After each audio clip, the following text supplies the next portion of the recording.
Welcome to another video. I'm RustCCG, and today we're going to go over the deck profile of the famous purple white that the professor has been helping me building this deck. So I finally got my playset of Kira right here, and I won 3 out of the 4 of them. This one, it was my friend who traded to me, but I was able to win 3 Kira with this deck.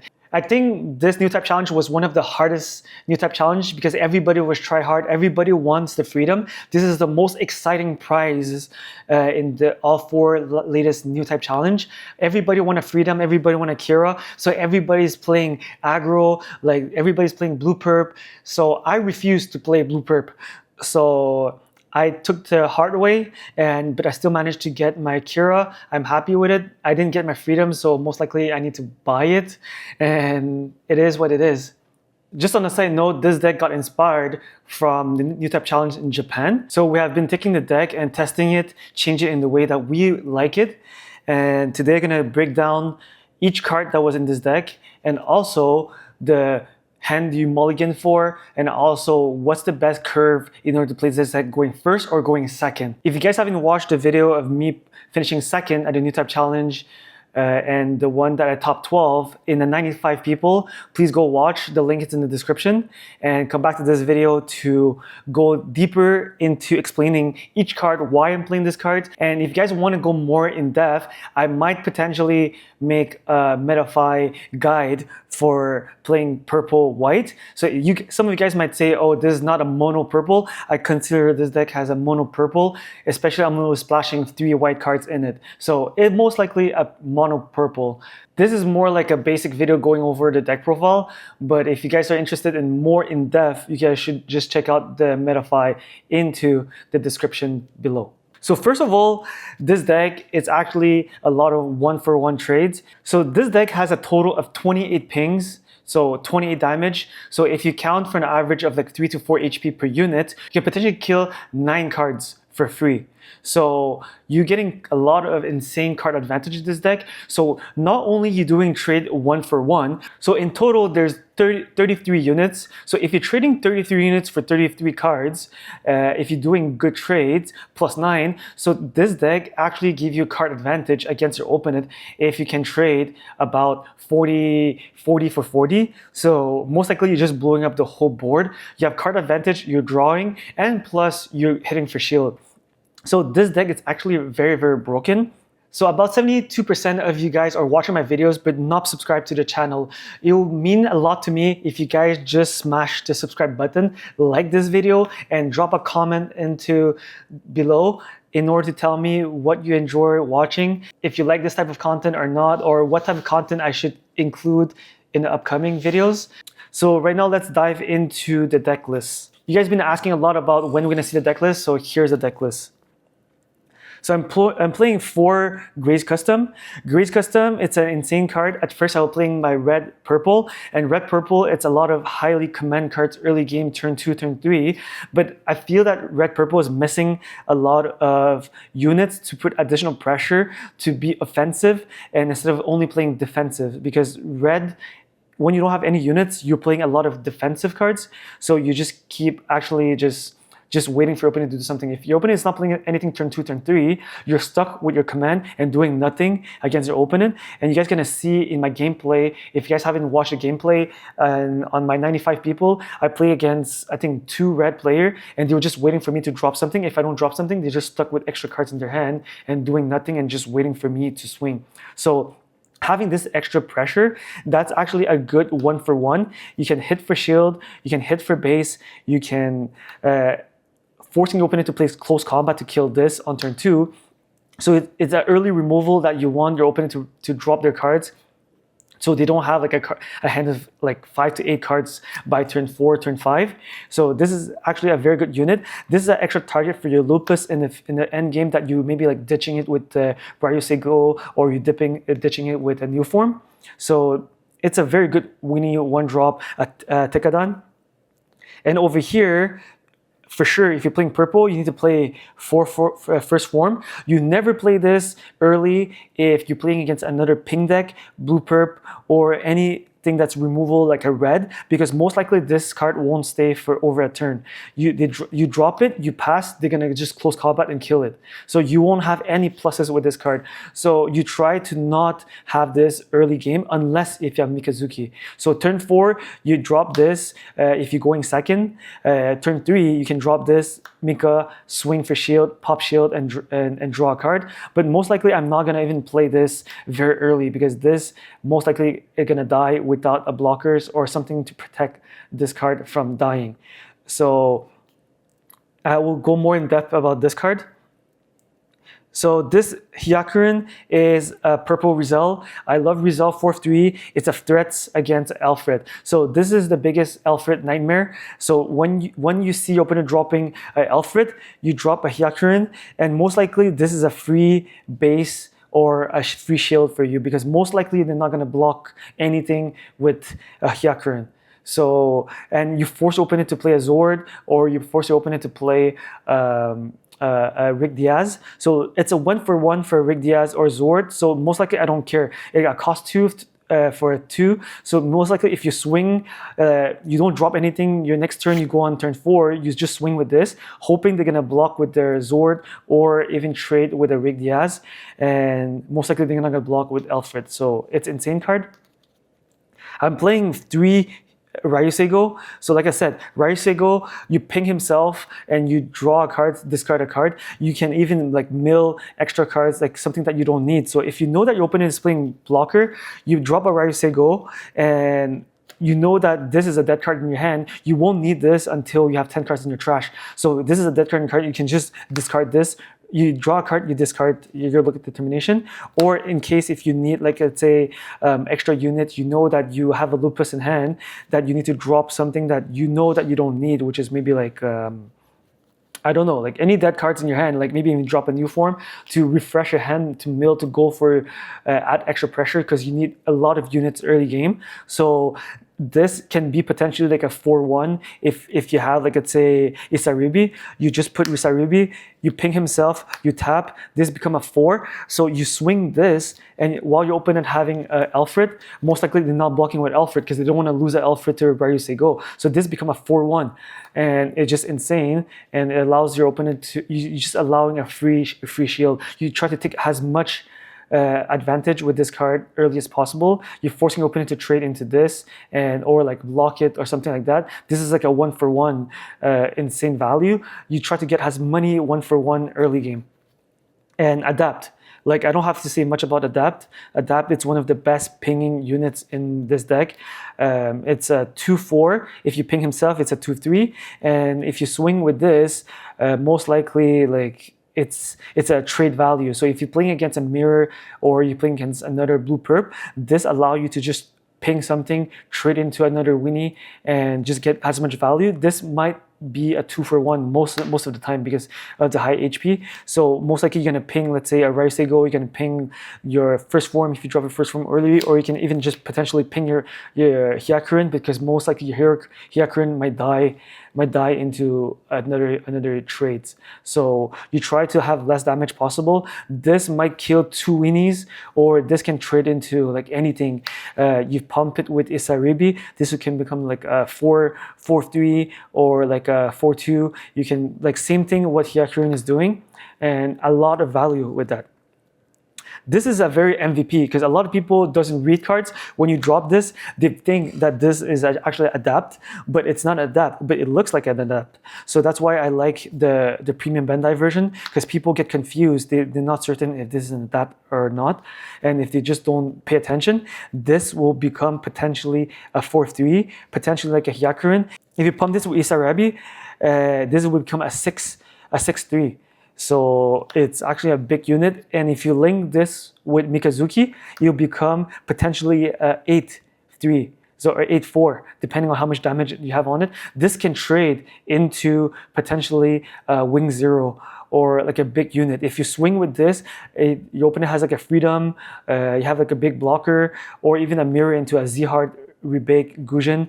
This can kill a big blockers for free. So this is an insane value. You can even trade into a Wing Gundam. You can kill it, and even if someone's swinging to this, it's a lot of value.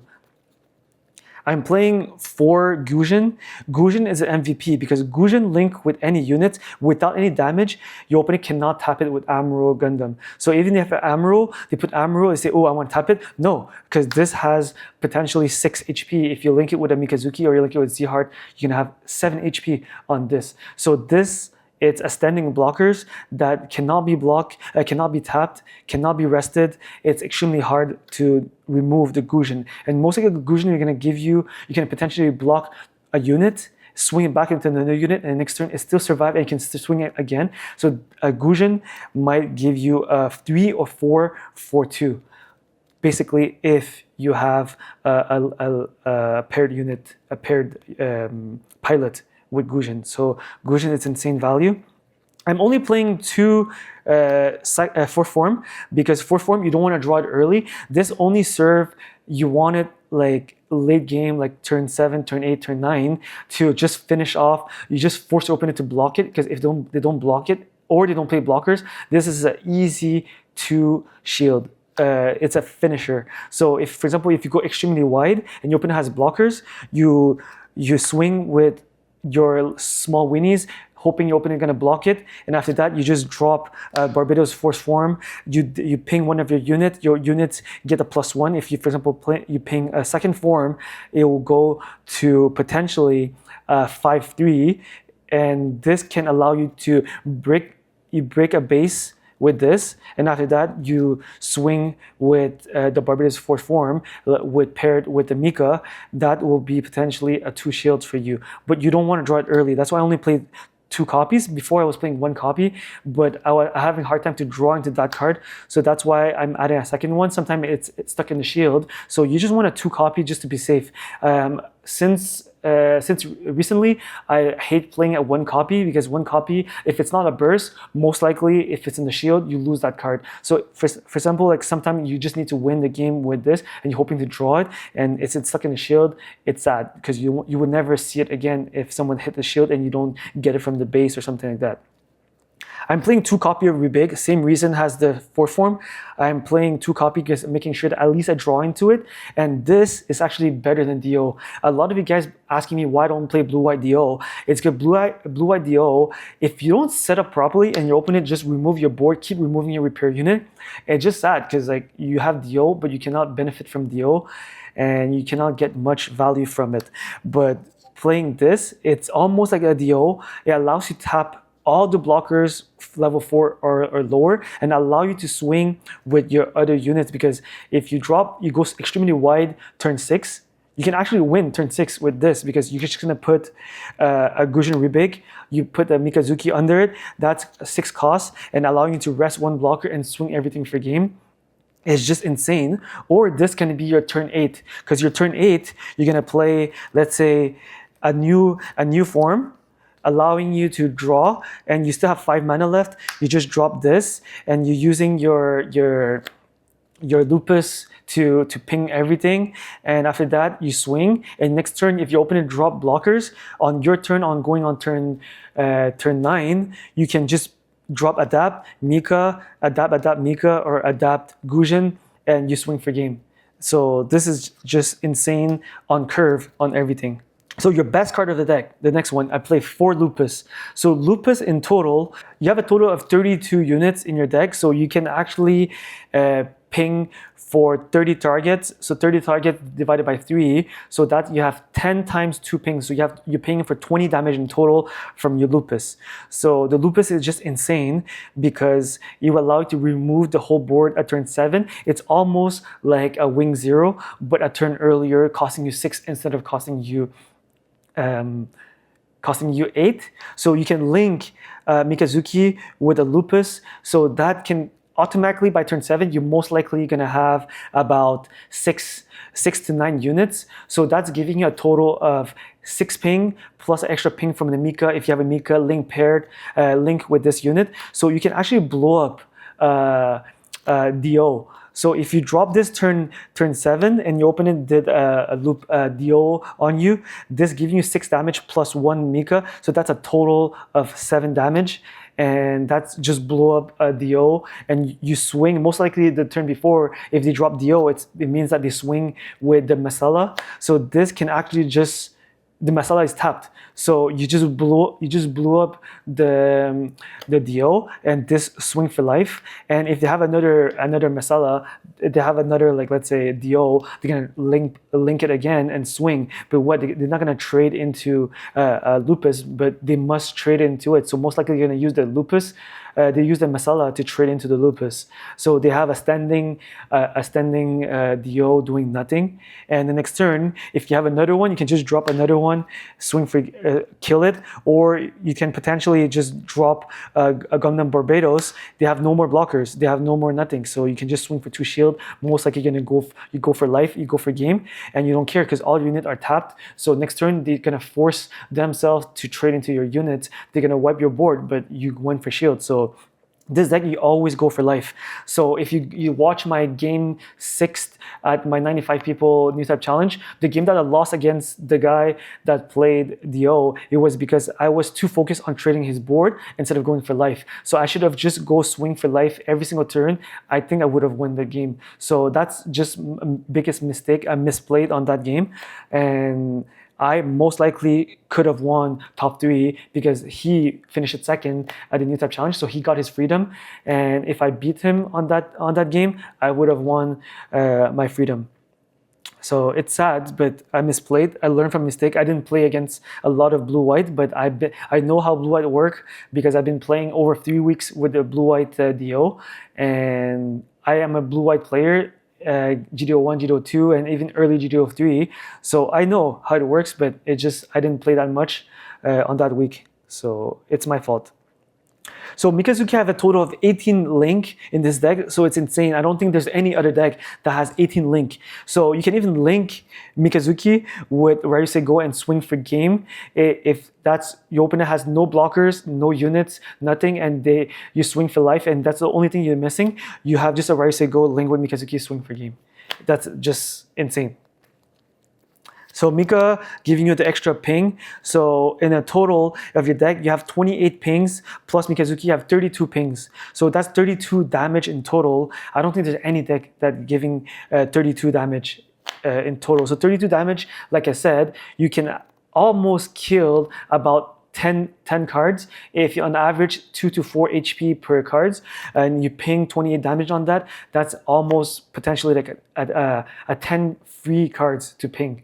Like it's a 10 ping for nothing. So if you're trading 1 for 1, you're killing for 10, and most likely a deck has 50 cards. So if you're paying for about 30 cards in your opponent deck, your opponent only have 20 cards left.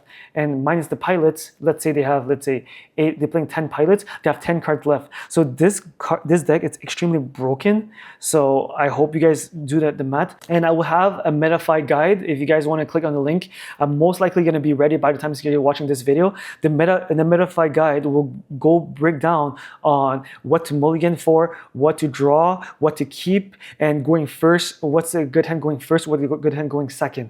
So I go more in depth in my Metafy guide. Most likely this video will cover majority of the things that you would need in order to play this deck.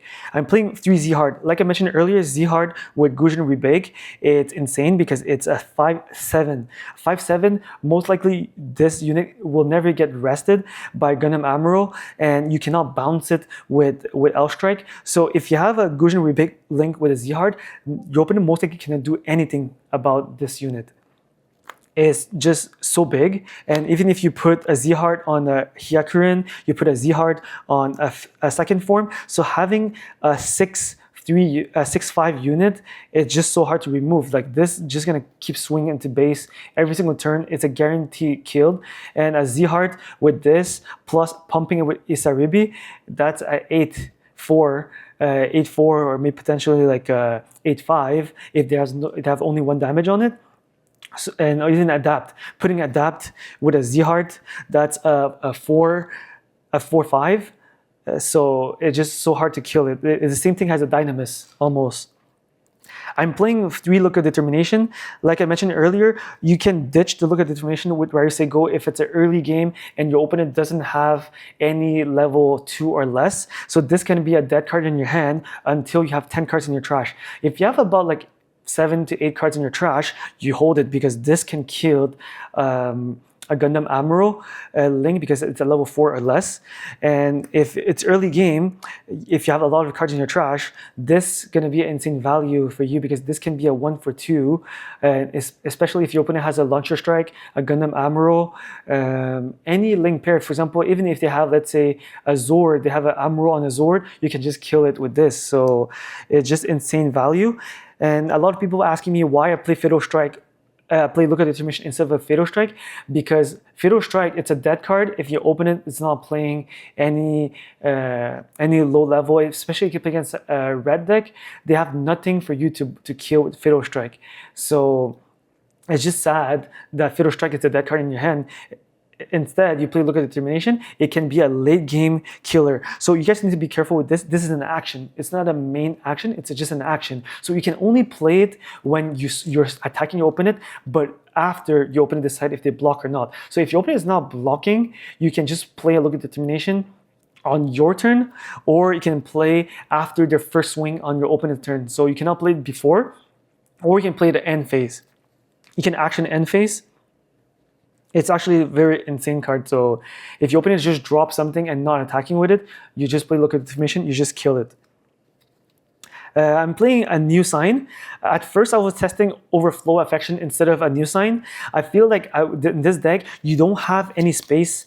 Even though a new sign is the level 2, cost 1, you don't have a window to play Overflow Affection before turn 4, turn 5, because turn 5, anything it's on curve. You have a Winnie, like turn 1, you play double Winnie, or you keep your 2 active to play Look at Determination, or turn 2, if you're going second, you can play a Barbados, you can play a Hyakurin, you can play a Grace Custom. So you're always on curve on every single turn because of how the deck is built.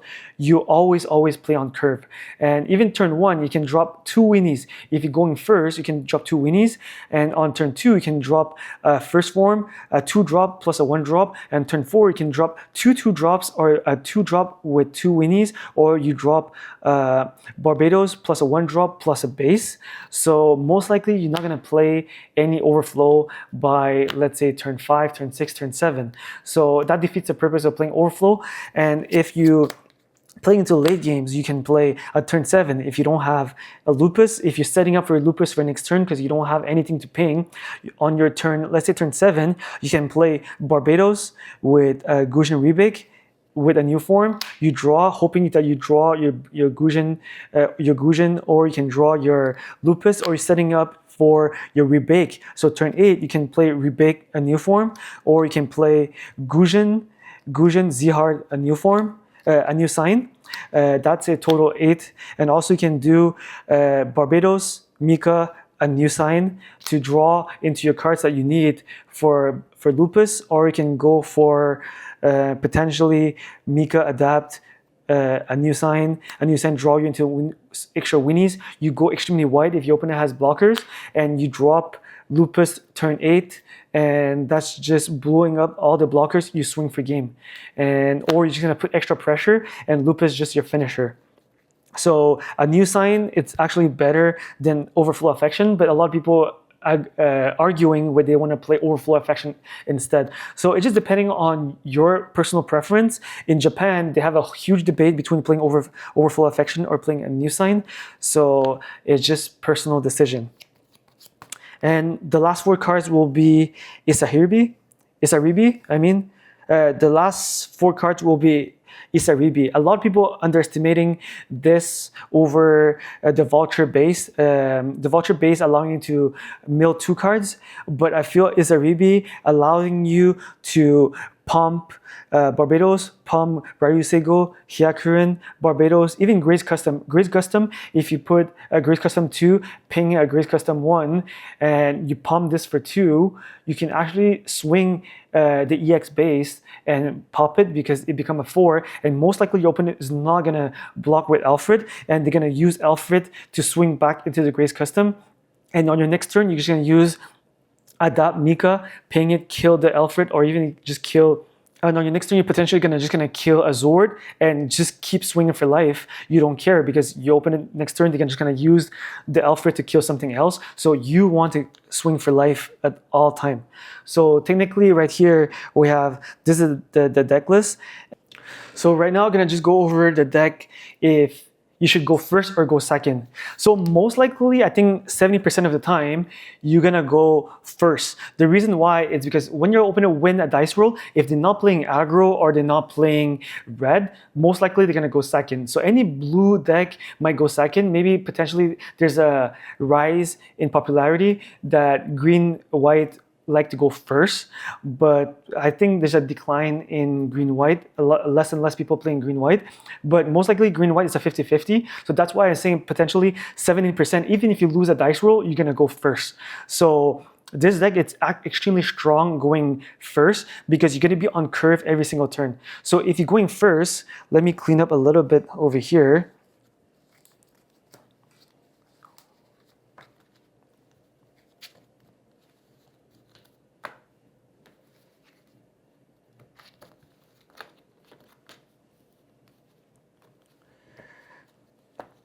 So if you're going first, you try your best to get a 1-drop, Hyakurin, or Raisei Go, Adapt, Gujin, Mika, Z-Heart, this, and potentially a base. So most likely, maybe not the Adapt, not the Z-Heart, because you want a mulligan for a hand that you can play early. So your turn 1 or turn 2 should either playing a Look at Determination or you play a Grace Custom. So for example, if you don't have your Grace Custom, you would just hold this in your hand, hoping that your opponent is playing 2 weenies or something like that. So you're just gonna blow up 1 active weenie, or if you're just gonna play a Grace Custom, but most likely you're not even gonna play a Grace Custom because playing Grace Custom turn 2, there's nothing much you can do, or even turn 1. So if you going second, then you're gonna play a Grace Custom. But if you're not going second, you're going first, you might just leave 2 open to Look at Determination to kill something. And your turn 2 play might be potentially, your best turn 2 play might be a Hyakurin into a base, or you go for base, double weenie, or you can go for base, hope to get a Hyakurin from the shield, and you play Hyakurin and you pass. And your turn 3 with 4, turn 3 or turn 4, you can play an Adapt into a Hyakurin, or you can play an Adapt and a Raisei Go. So you ping yourself 1 for 1 and you just pass. Or you can go for, if your opponent didn't play any base, you can just go for Barbados, link it with a Mikazuki, and you can swing for base also. Or potentially, you're gonna just go this and this. You're gonna go for Adapt, Mika, ping the Hyakurin, you can pump the Hyakurin and swing for Corsica base or something 6 base HP against green-white. You can swing into potentially the 6 HP base. You're going to break it with a 6-2. And now if I'm going to talk about going second. So if you're going second, most likely you would want to play Grace Custom turn 1, and you're going to go into Hyakurin turn 2. And on turn 3, your best hand would be Adapt with a Mika. So that's gonna ping 2, and you still have, you tapped out, you have something like that. And on turn 4, you might potentially go into a Rebake and you pass. So I think that's most likely the hand that you would want going second. This is your best hand going second. You try to mulligan for this. At the worst case, if you don't get your Hyakurin, you can potentially get yourself Barbados first form. I don't suggest it because this can most likely die after 1 turn. So if you don't get this, potentially you can try yourself to get second form. Those are very good hand. And also potentially getting yourself a base, or you can your best hand might be like double weenie going first. So it depending on what you get. And yep, I think those are the hand that you should get yourself. But also at turn 5, this is your best play. You should play a rebake. You link it with a Z-Heart and you just pass. All right, so I'm just gonna go over again. Going first, most likely you're gonna look for a hand that's potentially like this. You'll be either, so this would be your ideal going first hand, no matter whatever you get within those cards over here. And if you're going second, for sure you need the Hyakurin, you need your weenie. So if you want to be playing on curve, turn 1, going second, you'll be playing Grace Custom. Turn 2, you're gonna pick Hyakurin. And turn 3, you might play Adapt with potentially Mika. And after that, turn 4, you might potentially playing a Gujin. And turn 5, turn 5, you can either play Barbados, Adapt, or like, depending on how the state is, you can play first form and you can chain into the Gujin, or you can save the Gujin for later, or you can just play, double 2 drops on turn 4, because you are having 4 mana, and turn 5, then you play Gujin and Z-Heart. So if you're going second, you should be extremely patient, because sometimes it's not worth it to break your EX base until turn 6 or turn 7. So by turn 7, you're okay to pop your EX base. Turn 6, turn 7, you can pop your EX resources, I mean. So this is your potential go first hand, this is your potential go second hand. And in my metafile, I will be describing a lot more in depth about what hand to play and what not to play from this deck. So we'll see about what I can include inside, but it will be more in depth. This video, it's more like a summary of my potential metafile that I'm gonna create my guide. I hope you guys enjoyed this video. Please subscribe, like, and drop a comment below about which deck profile I should make next. And I will try my best to do what you guys want me to do. And thank you for supporting the channel. On to the next one.